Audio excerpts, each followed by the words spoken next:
सुरेश बोरसे प्रकरणामध्ये आज खुलताबाद न्यायालयामध्ये मी फिर्यादीच्या वतीने ॲडव्होकेट अविनाश आवटे आज या ठिकाणी आम्ही हजर होतो.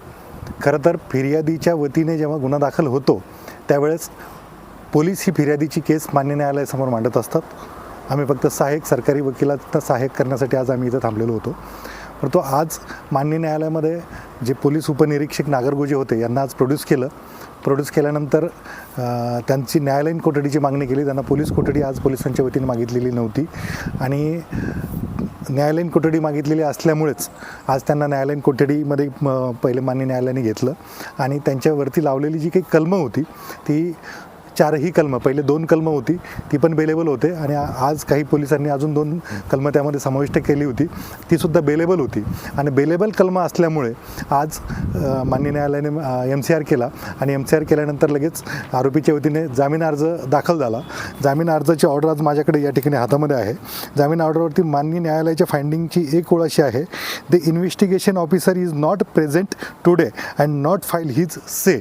म्हणजे आज तपासिक अंमलदार जे आहेत, ज्यांच्याकडे मुख्य तपास असतो त्याला इन्व्हेस्टिगेशन ऑफिसर असं म्हणतात. तर सदरील इन्व्हेस्टिगेशन ऑफिसर हे मान्य न्यायालयामध्ये प्रेझेंटही नव्हते आणि त्यांनी जामीन अर्जावरती त्यांचं लेखी म्हणणं सादर करणं अपेक्षित होतं, ते पण सादर केलेले नाही. फक्त सरकारी वकिलांनी या ठिकाणी बाजू मांडली, माझ्या वतीने माझ्या कलिग जगताप मॅडम यांनीसुद्धा या ठिकाणी बाजू मांडली. परंतु सर्व बेलेबल ऑफेन्स असल्यामुळे आणि प्रकरणाची दाहकता सिरियसनेस किती आहे सगळ्यांना माहिती असतानासुद्धा फक्त कलमं ही बेलेबल लावलेली असल्यामुळे माननीय न्यायालयालासुद्धा आज त्यांना जामीन द्यावा लागला आणि आज त्यांना 50,000च्या जात मुचलक्यावरती आज माननीय न्यायालयाने जामीन दिलेला आहे आणि त्यांची जामीनावर आज सुटका झालेली आहे. आता पुढील रूपरेषा काही जी सेक्शन ॲड करण्याच्या संदर्भात वगैरे आमच्या ज्या मागण्या आहेत त्या आम्ही लावून धरल्या आहेत. आज फिर्यादीच्या वतीने CID इन्क्वायरीची पण मागणी केलेली आहे. त्यामुळे पुढच्या येत्या काळामध्ये आम्ही बाकीच्या रूपरेषा आमचे अजून जोशी ॲडव्होकेट, शेरकर साहेब, आमचं तिघांचं पॅनल आहे.